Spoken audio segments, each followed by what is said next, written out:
Coming up next, On the Spot. We're back on the home front, ready to kick back and listen to some quality music. Currently in the stereo, we've got Kingdom Under Fire Heroes, We Love Katamari, and a peek at GameSpot's upcoming exclusive interview with 50 Cent. Plus, we'll take a look at the San Diego Comic-Con, tell you how to hook your PSP into your car, and generally shill our E3 2005 DVD. So get yours today. Operators are standing by, live, and on the spot.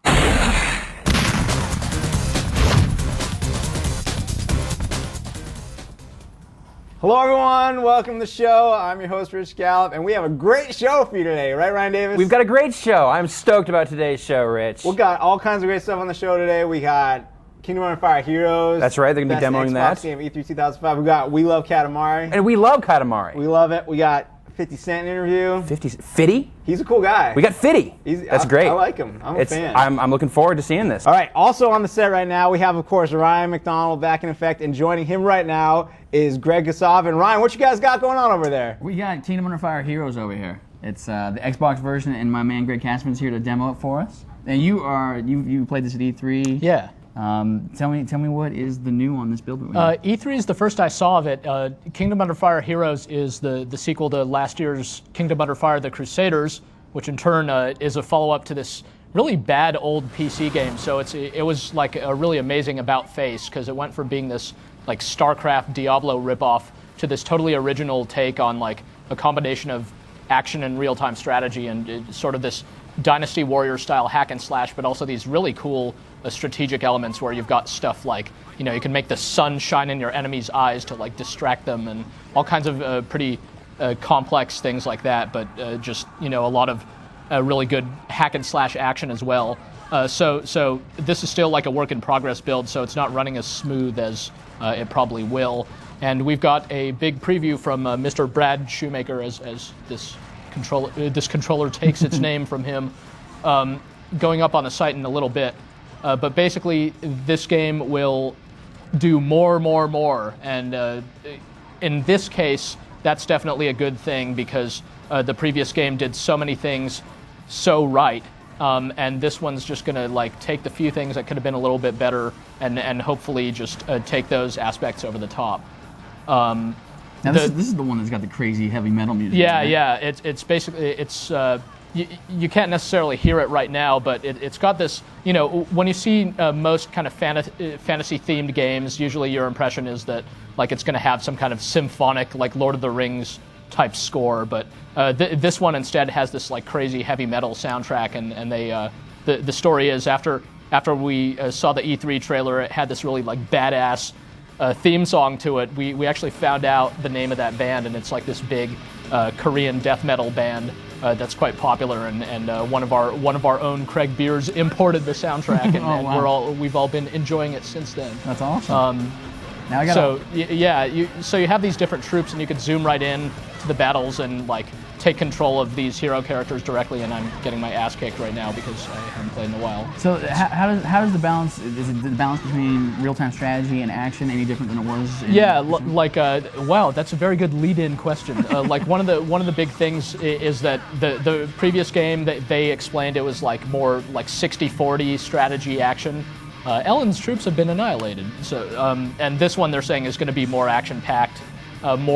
Slightly more focus on the hack and slash type stuff, and it's going to work its way up to the strategic battles kind of more gradually. But this game's going to have like they're claiming like 30 to 50 hours of single player stuff, and I believe it, because the last one was super long. The main characters of this game, it's kind of interesting actually. They're the they're like the secondary characters of the previous game, so it's a prequel, and it's about how like sort of the comrades of the characters from the first game all kind of met up and got to be best buddies, and, you know, killed a bunch of orcs and stuff like that. But like the previous game, it has kind of both good and evil characters, and you could tell like a lot of effort went into, you know, just sort of the backstory and all that. And like I said, it definitely has its own style to it with I don't know, just these real kind of beefy-looking characters. It's not the typical kind of, I don't know, it's not the typical kind of wimpy type fantasy stuff. It's a lot kind of tougher and meaner than that. It definitely looks like a lot of stuff going on. Yeah, and I think here they're probably trying to push a lot more guys on screen, and that's probably why it's not running that well. But if you played the previous game, you know that it actually threw like hundreds of characters at you, while also retaining smooth frame rate.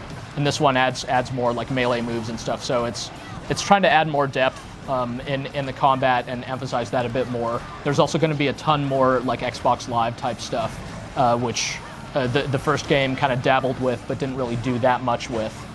So that should be, I mean, again, like as far as how much of a value this game is going to offer, it seems like it's going to be pretty crazy.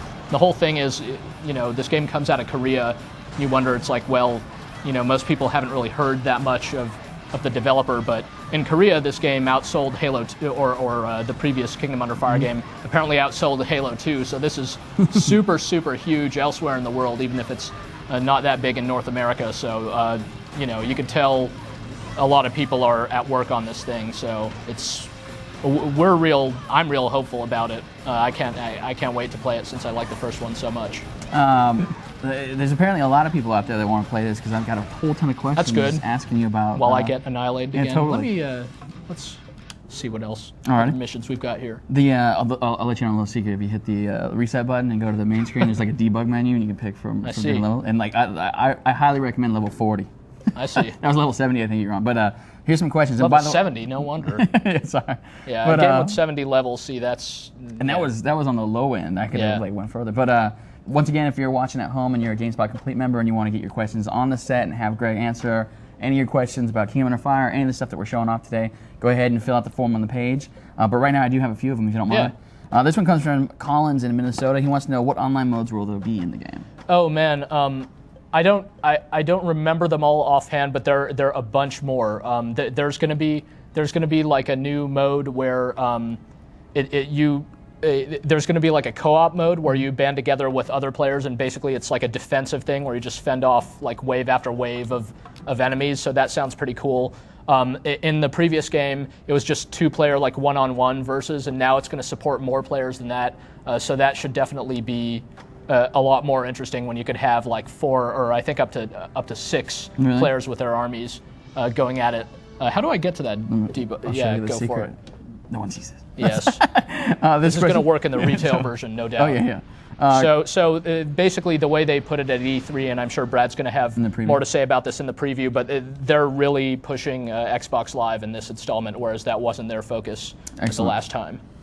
Christian Griffin wants to know, and he's actually coming from Maryland, I absolutely love Crusaders. The online was a lot of fun, but it would have been more fun with more opponents. Please tell me that this will support more online players, and that's actually kind of what you're talking about, right? Perfect. There's that one. I got another one here from Iceland. K-Mac wants to know, from watching movies of both Kingdom Under Fire, Crusaders, and Heroes, it seems that the friendly NPCs mostly just mill about with any actually doing anything, leaving the player character to do all the heavy lifting. Is this the impression correct? Yeah, I mean, I think they try to find a balance, basically like in other real-time strategy games. They're not gonna do the fighting for you. They're sort of standing around, waiting for your orders. But if they get like attacked, they will retaliate on their own, and they'll try to defend themselves. Actually, the game controls quite well. You do have this kind of intimate view of your individual units, and you can toggle between them and switch to like a bigger map and basically issue orders that way. Actually, I'm not quite sure how to do it right now, but one of the big things that they're adding is waypoints. Oh, wow. It's sort of an obvious thing, but that was one of the few things about the previous game that could have been better. So you could just set them on their path. And and it's especially cool. I don't actually have the cavalry units here, but the way cavalry works in Kingdom Under Fire is it's pretty cool. They're just these dudes on horseback, and you don't even give them the attack command. You just make them like bulldoze right through the guys. So the way you make cavalry attack is you just put the cursor like behind the enemy unit, and they just stampede on through them. So you'll be able to set a bunch of waypoints and have them slice through their enemies. So that was quite a bit of fun in the last game, and looking forward to that.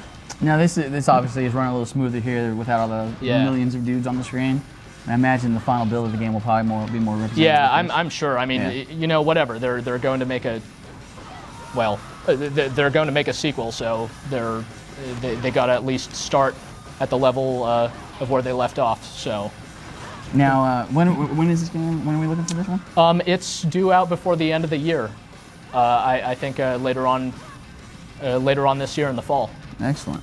Now I think we got a whole bunch of good stuff ready and coming. So unless there's a bunch more questions, and I think there are, so we can spend all day on the questions. Keep on coming. But we're gonna actually take a look at Comic-Con stuff right now. Right on. So just keep playing this. Yeah, Roger and Rich actually took a trip out to the Comic-Con action and saw a bunch of cool stuff. So we're actually gonna go ahead. Oh, I'm sorry, Ricardo. Sorry about that, Rich. Ricardo and Roger went out and saw the Comic-Con stuff. So we're gonna actually take a look at that and see what they found. Take a look.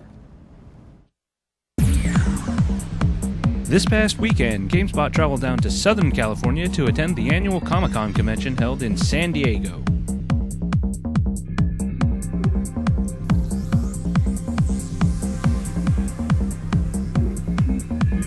Among the cast of colorful costume attendees were the dozen or so video gaming companies we came to see. My name's Jeff Poffenbarger, and I'm one of the producers for the X-Men franchise at Activision. Well, we have X-Men Legends 2, Rise of Apocalypse, Ultimate Spider-Man, and Fantastic Four. We're showing right now just what makes the game different from the X-Men Legends 1, and then showing the online co-op play, and following up with a movie that one of our new cinematics for it. So we're just kind of giving a taste of like all the new features and what really makes X-Men Legends 2 shine.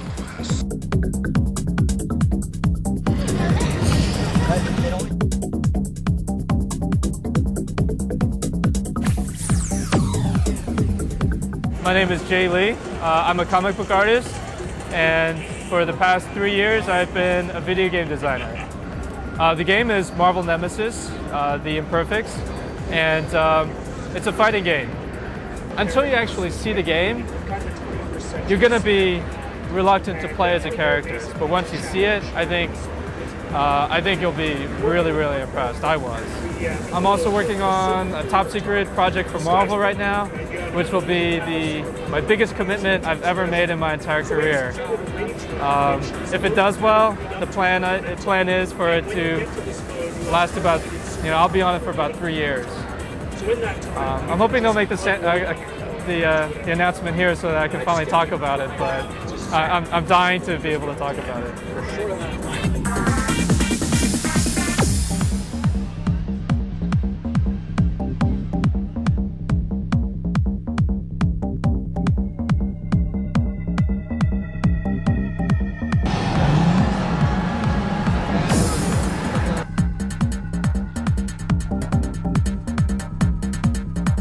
My name is John Baez, and I'm the producer at The Behemoth, creators of Alien Hominid, and our next game, which is Ye Olde Behemoth Next Game. I'm Tom Fulp, and I'm a programmer and also one of the co-founders of The Behemoth.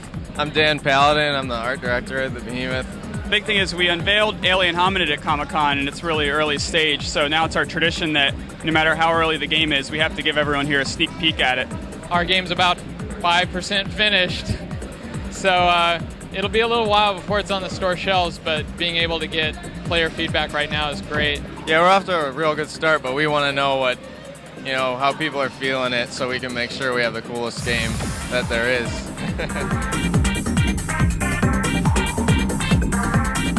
The highlight of our weekend was an opportunity to meet with the legendary sci-fi celebrity Bruce Campbell.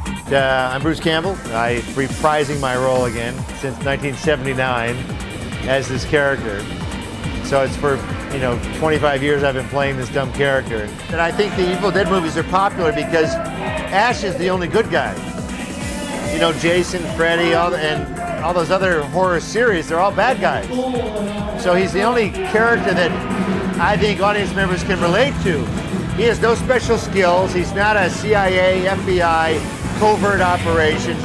He's a regular idiot who's thrust in a certain situation. So I think people can relate to that more.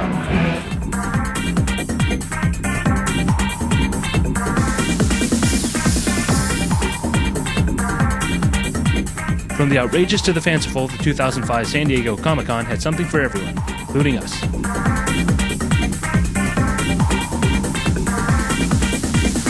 Hi, you're watching GameSpot Live. You are watching GameSpot Live. They're psychic ladies. They know what everyone's watching right now. You know the coolest thing, actually, we didn't get a shot of there? What's that? Was I had some friends who actually went to the San Diego Comic-Con. There was an Elvis stormtrooper walking the floor. He was wearing the stormtrooper gear, but he also was Elvis. That's pretty cool. Which I thought was a pretty good crossover. And he was also Bruce Campbell. Very cool stuff. Comic-Con looks great. The Behemoth's new game. Behemoth's game looks pretty cool. Something. Stay tuned. More information coming on that as it's available. It's only 5% done, so I have a feeling we have to wait for a little bit. But probably. Take your time, fellas. Get it done right. But you know what we don't have to wait for? What's that, Ryan? Is Katamari. Oh, I love Katamari. We love Katamari. Oh, we all love Katamari. And which is also happens to be the name of the sequel to Katamari right Damacy. Oh, look, we have the case right here. Why don't you show it off? Here's the case for it. He's got it. Over here. There it is, right there. Yeah. Katamari, we love Katamari, the sequel to Katamari Damacy, and we're going to play a little bit right now. Let's play right now. So it's out in Japan, correct? This is out in Japan. This is actually the Asian version, so it's not the Japanese version, not to be confused. Okay. So here we are at kind of the menu, as it were. We're just frolicking around on this little landscape. I'm actually going to go up into the sky. I want to switch guys. First I'm going to go up into the sky because... so in the last game, you were collecting junk on your Katamari.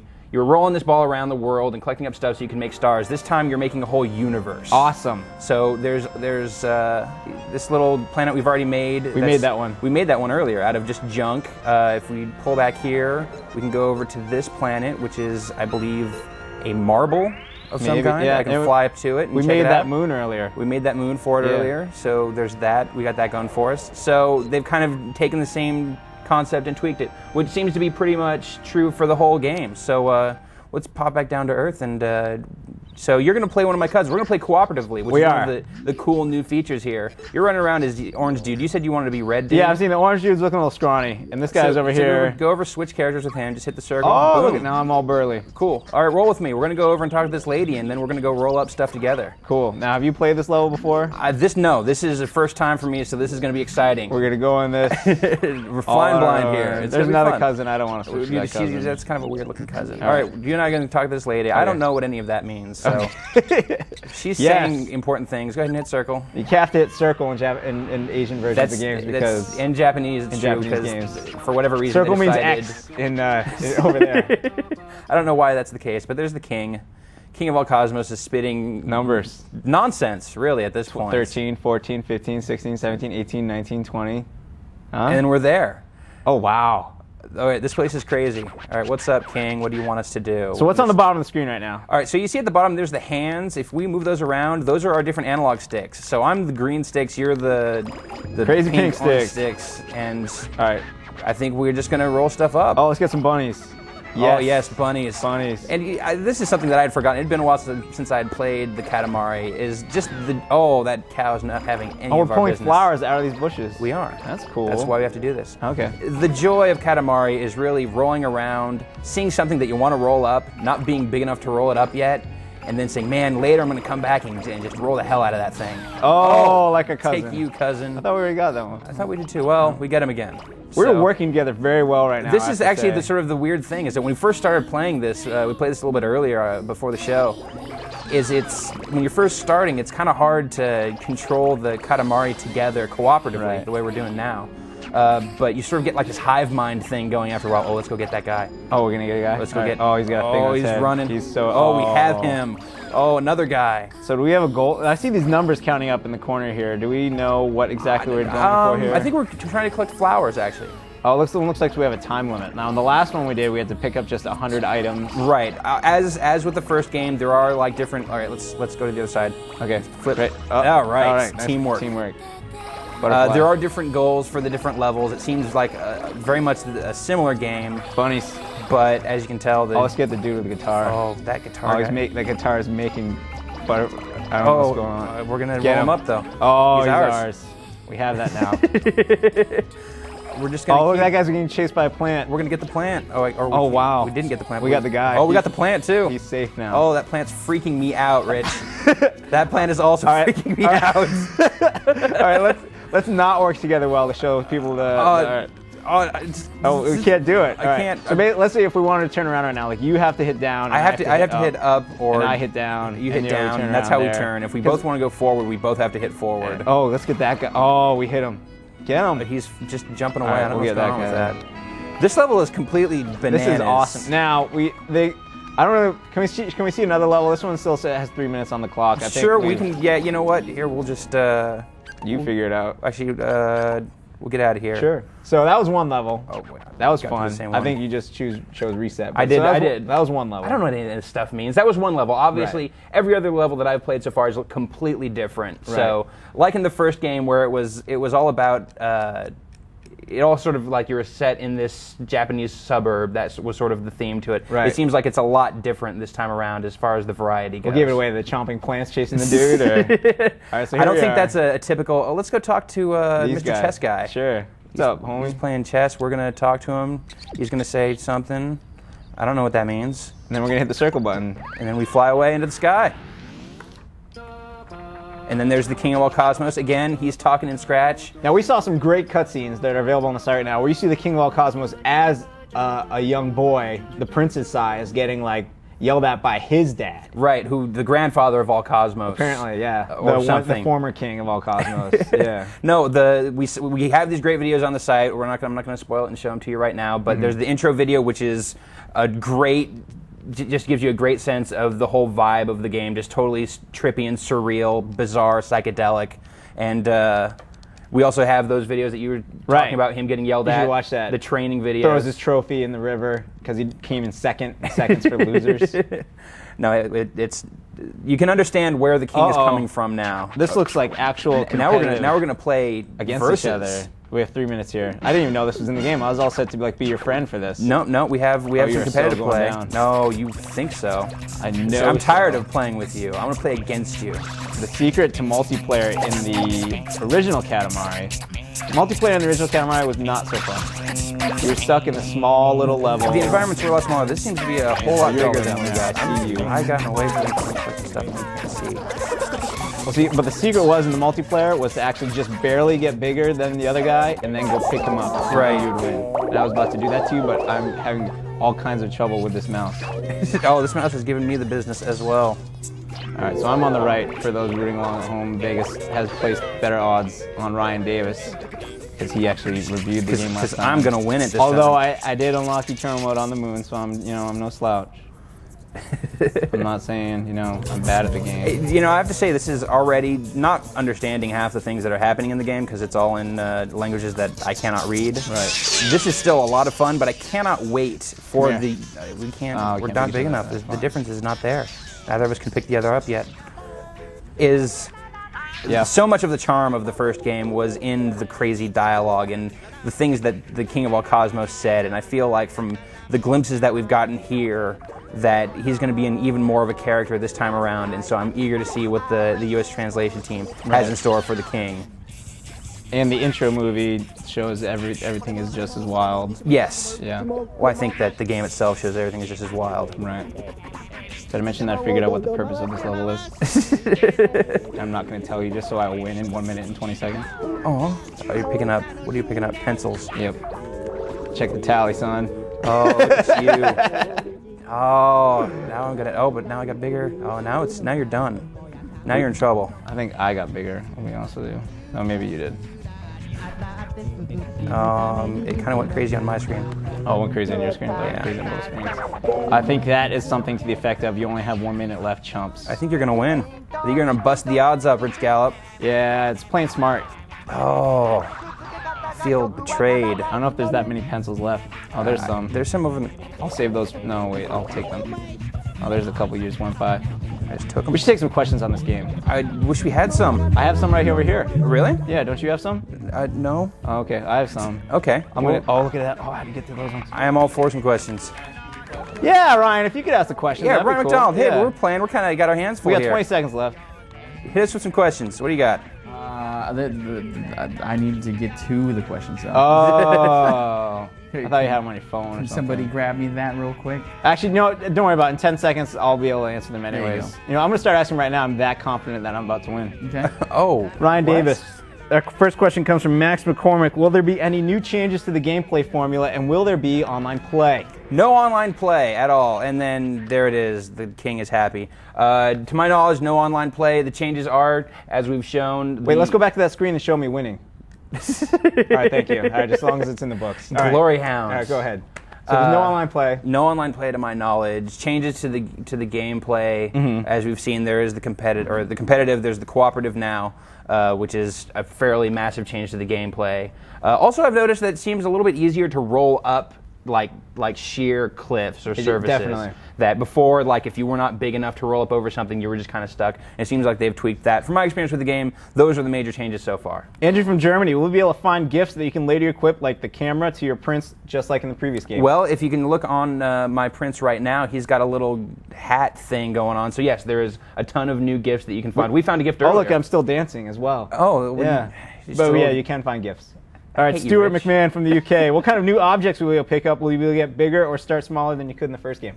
It looks like you're starting off about the same size. I'm not sure about bigger. Who knows what the King of Cosmos has in store? We haven't gotten to the end, or at least I haven't gotten to the end of the game yet. So who knows how huge things get? Can't wait. I can't wait either. More. We will. And the soundtrack just as great as the last game? It seems like they're totally going for the same feel. It's like a lot of similar but different. You know, different but the same. And I remember, I think it was Jeff, someone brought up the concern is like, another thing that made the original Katamari Damacy so great was that it was only $20. Don't know about the price at this point. Right now, on the EB Games, they're listing it for only $30.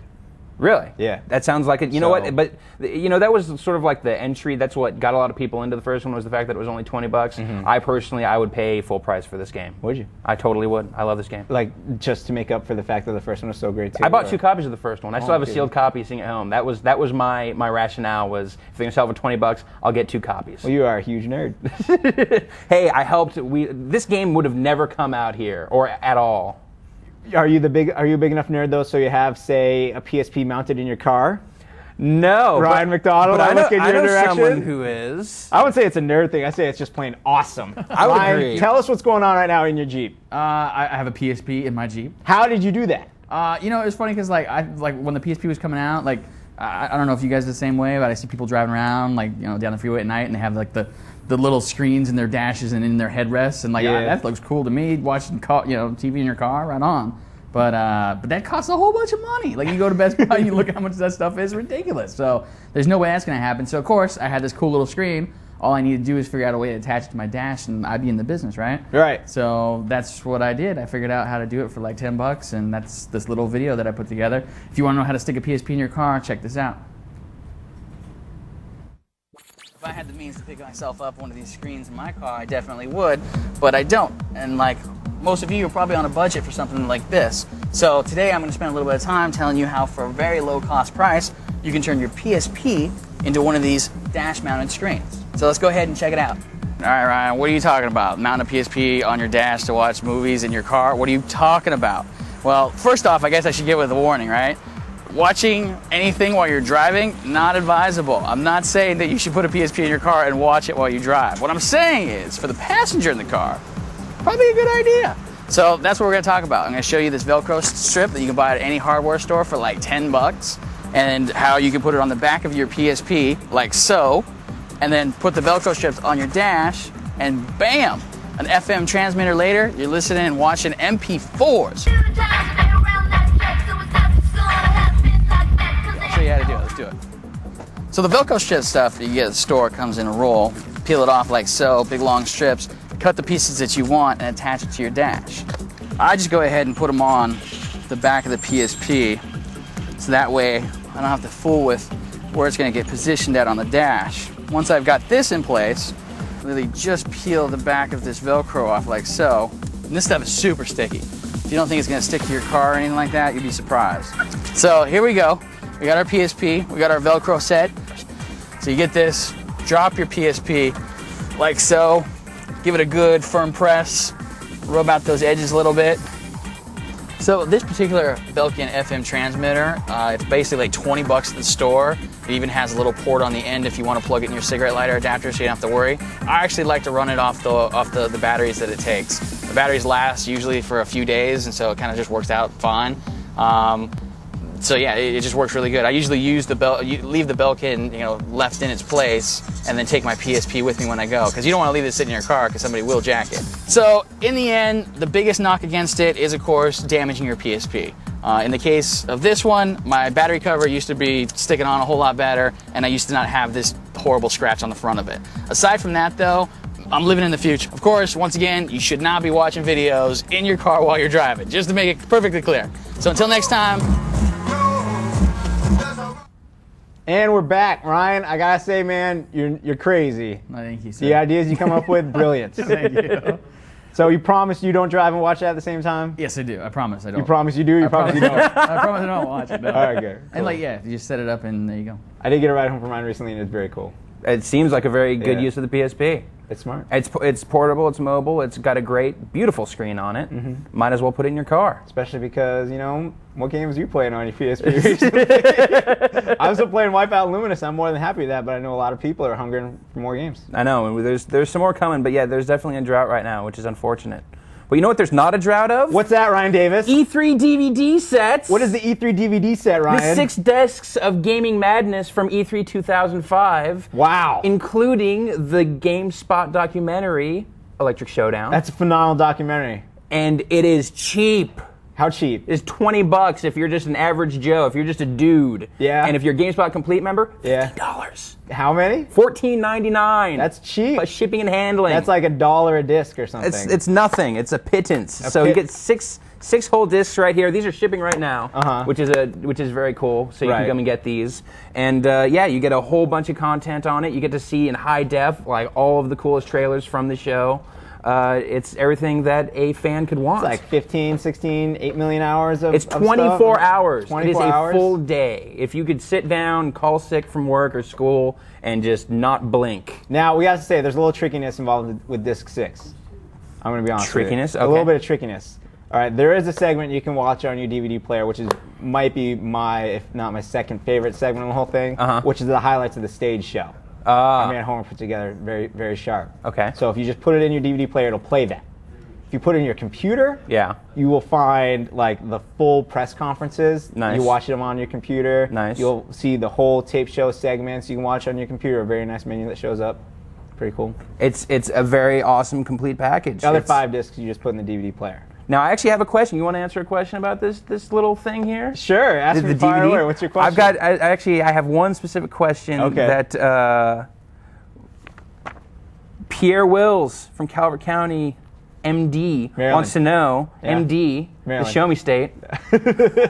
Are there any hidden extras on the GS DVD? Ooh, are there any hidden extras? Well, it wouldn't really be hidden if we said it. Told you. If we told you there was something hidden on the DVD. What fun is that? It wouldn't be hidden anymore. I know. We can't tell you there's something hidden. I mean, that would just be giving away that there is something hidden on the DVD. Can we tell them that there's not something hidden on the DVD? No, we can't tell them that. We can't. We can't tell them that. So start looking and let us know who finds it. Now, we actually have the DVD here. We have disc 2 in right now. I'd like to thank my man Roger for the hustle right there. Right now, I'm going to show you the menus just to show you what we're looking at right now. This is just disc 2, the games A through F. Tyler Weingartner, phenomenal job with this DVD. I have to tell you, the best part about this DVD, it was made here. In this very office, at these very desks, just around this studio. Everyone threw it together. Everyone threw it together. So, like, as I said, Homer made that segment. Everyone got game trailers together. Tyler made these sweet menus. Here, watch this. I'm gonna hit a button right here. Watch this. Whoa! See, and then you get this layout. Right, you can see everything that's there. So you can see, if you want to, you can look at PlayStation 3 videos, you can PlayStation 2 videos, PSP videos, DS, Game Boy Advance, PC, all this great stuff. Let's go back to the main menu. Hit the exit. This is sweet stuff. It's pretty sharp, huh? Media type. $20. Media type. Watch this. How cool is that? We'll just call up some trailers, call up some gameplay movies. Here, I'm gonna go one further. Just see what it looks like. So then it's all in the theme of what we had for our E3 coverage this year. Like the undercover, your eyes only kind of stuff. Oh, look at all this great stuff we watch. All in here, all for you to Play watch all on your buttons TV? all over the place. I remember that was one thing people wanted from our last DVD. They're here now. I just want to hit it and I just want to watch. I just want to let it wash over me. Exactly. Let me go back to the main menu real quick. We'll see the last content type, or last, it's by game title. This is a little more, straight up. Here they are. Just games. 187. Check it out. Games. 25 to live. Next. There's a lot of stuff here. There's a ton of stuff here. And this is there are 4 discs that look just like this, full of gameplay content. Do you see anything you want to watch, or just keep rolling, man. There's something I want to watch. To be honest with you. Oh, what's that? We're gonna hop out of this. There's a piece that I made. with the help of the GameSpot editorial staff.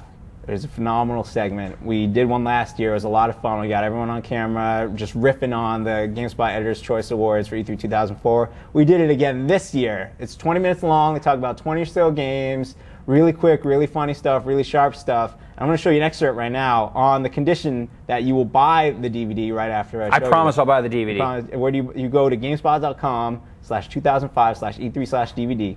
That's where one place you can find it. Okay. Or you can go to ebgames.com. It's just like everywhere on there. Just go there and look for E3 DVD. It's everywhere. ebgames.com.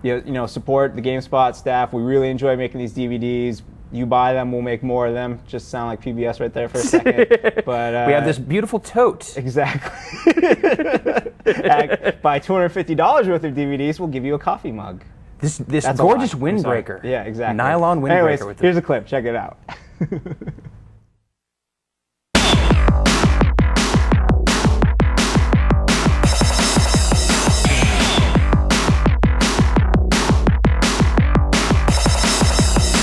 I've gone to every single E3 since the first one, low those many years ago, but there's never been a show like this one before. Microsoft sort of pushing their 360 lineup, Sony coming out of the gate with the PS3, Nintendo kind of showing off the revolution, but kind of not. And then kind of after that, people realized that, wait a second, those games aren't going to be here for many months to a year or something like that. It was much more about the hardware this year than the games, but that's not to say that there weren't some really good games coming out of the show.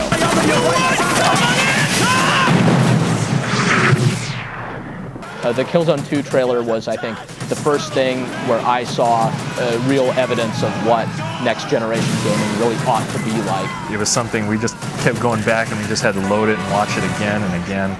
You see like the guy over there on the other airship and he's like waving. He's like waving to the guys in the main ship and it's like 2 seconds later he's dead. It's very impressive. It's also very obviously not representative of actual gameplay. Oh God, he looked like such a nice guy. He wanted to wave. This is not an actual game at this point. This is an idea. I don't know if it's a game or not. Maybe it's real time. Maybe it's pre-rendered. Who knows? And I guess the jury's still out on that one, even though Sony said it was real time. But that can mean a lot of different things. Regardless of how that game finally turns out, what that trailer is going to do is it's going to raise the bar. Well, I'll be very, very surprised if they can get gameplay to look as good as that. You'd best believe that the designers of any kind of high-profile action game are looking at that real carefully and going, okay, that's what we have to do.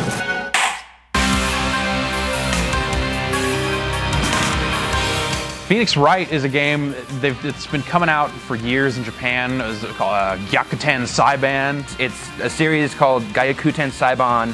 That's probably not even close to how it's really pronounced. Or I think I'm pronouncing that wrong. It's called Crazy Japanese Lawyer Game.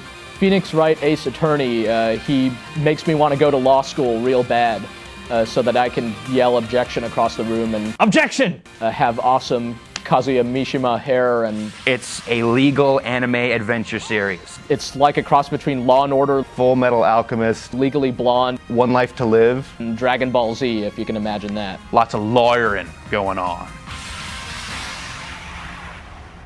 And we're back. I can watch that. I can watch that every day. I've watched that a bunch of times already, it's fun. And it's such a great, fun little piece. Just everyone speaking their minds. This is what everyone thinks, and that's just a little snippet. Right. That's a little taste. Now, if you have gotten your DVD already, we're asking you to post your reviews in the E3 discussion forum. Right. And if we like what you say, we might use your little quip, as for some publicity to make other people come and buy it. And we have seen some questions on there. Of course, we have, since EB Games is our partner that we're selling through, and they do not sell to the UK, we're having problems getting the DVD sold in UK. We are still working on it. Not to sound like a broken record every week.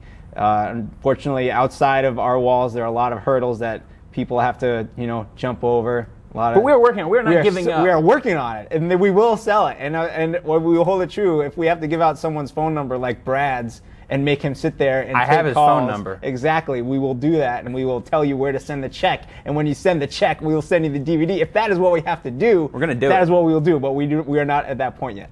Soon. We will be there. Soon we will. We will have an answer. We will not have to Until do that. then, hopefully. if you're in the U.S. Yes, or any other country that EB Games basically ships anywhere to. else that EB Games ships to besides from the UK, pick it up, $20, very cool, 6 discs, 24 hours, everything you could possibly want from E3. Exactly.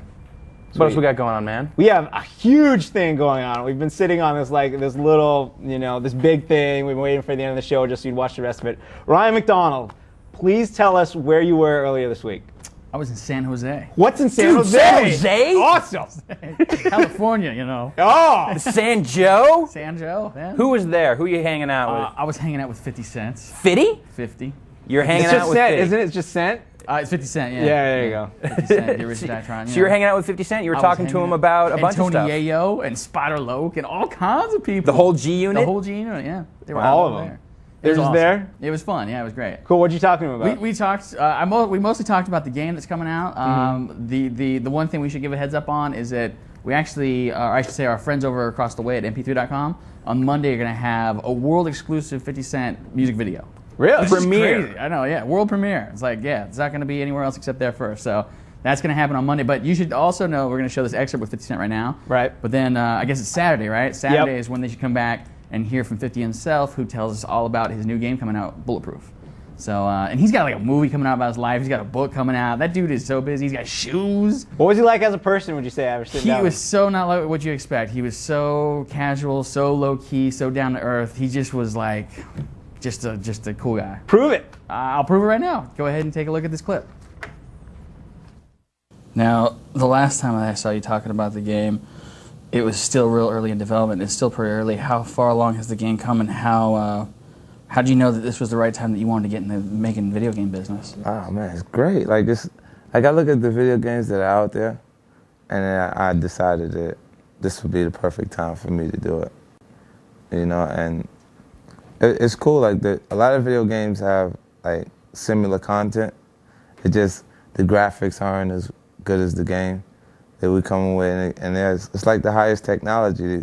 In a video game, you're able to use the actual things that are in the environment. You know how you see settings on video games and it really looks nice because they had a great picture to begin with, but they didn't take the time to make everything actually move. Everything in it actually works in this video game, so it's exciting. It can change the outcome of something else. So you kind of, like I played it, we had a small portion of it that was complete, and I got a chance to play it. And the few times that I played it, I had a different experience every time that I played it, because it's like any other video game where you have to kind of create like a pattern for yourself, so you can kind of get through it faster almost. But if you're just playing like I was, you can sit there all day doing different things every time. So it's like endless entertainment. And now we're back. I'm playing with the stuff we're giving away. You're already playing with the giveaway. I don't get it. I have to give it away. Saturday. That was come back. What are we doing? We're gonna show the whole thing. We've got the whole enchilada. Come back on Saturday. We're gonna have this huge video interview with 50 Cent. Very cool stuff. It's actually like 50 Cent like for a few days because it's like. Oh, there's gonna be a full rollout, but this is when we're first hitting it. Is gonna be on Saturday. Yeah. And then stay tuned for more details beyond there. Totally. Cool. Shall we put the show to bed? Let's finish it up. Let's do this. All right. First off, we were at EA last week, and you haven't seen that show yet, you should go watch it because we saw some great games. Amazing games. A lot of direct feed, tons of developer interviews, so many games shown down there. GameSpot hit it hard. That's right. And we brought it all, to you, the viewer.